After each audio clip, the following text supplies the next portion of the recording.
On to number 5. On number 5, we're given an inequality. We're asked to figure out which graph represents this.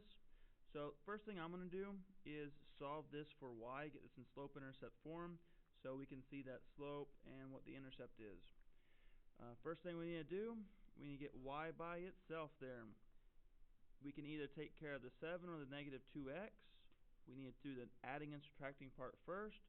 So we're going to add 2x to both sides, plus 2x. That cancels. We're left with 7y.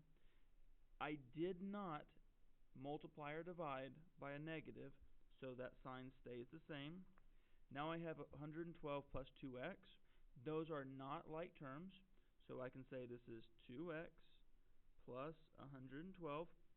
And the reason I put the 2x first is that makes it look more like slope-intercept form, y equals mx plus b, where this is my slope and this is my y-intercept, right here and here.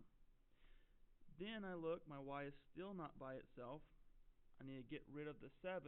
The opposite of multiplying by 7 is dividing by 7. So I'm going to multiply everything in my equation, divide everything in my equation by 7. The 7's cancel, leaves me just a y. I divided, but it's not negative, so the sign stays the same direction. 2 divided by 7, that's as simple as it's going to get. 2 divided by 7, and produce x. And if you want calculator, we can go and do 112 divided by 11.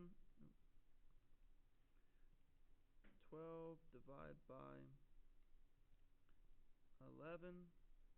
Sorry, not 11, 7.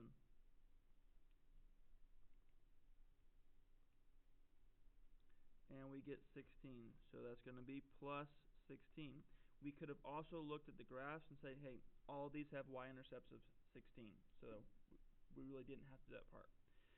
So next we look at whether it's going to be a solid or dashed line. If it's solid, it's going to have an equal part. If it's dashed, it's not going to be equal to the line. This has a little equal sign part at the bottom, so it's going to have to be a solid line, which makes A not possible and D not possible. The second thing we need to look at and see if it needs shade above or shade below the line. This says y is less than. See how the little side is pointing towards the y? It's littler y. That means we want below. So if we write our name on this, we want the bottom side. So we're going to shade the bottom. So this one up here is shade on top. This one's shade on bottom. We want the bottom, so this one's not right. This one's shade on the bottom. The answer is C. You could have also put this in the calculator. Let me show you how to do that real quick. If we're going to do refraction, we have 2/7 x plus 16. Now to put this less than or equal to sign in there, you can really just put the less than part. So go over. This shows it shaded above, and one more that shows it shaded below. And we can just go ahead and hit graph. And we'd probably get to zoom out on this one. There we go. So we zoom out. There's our graph right there.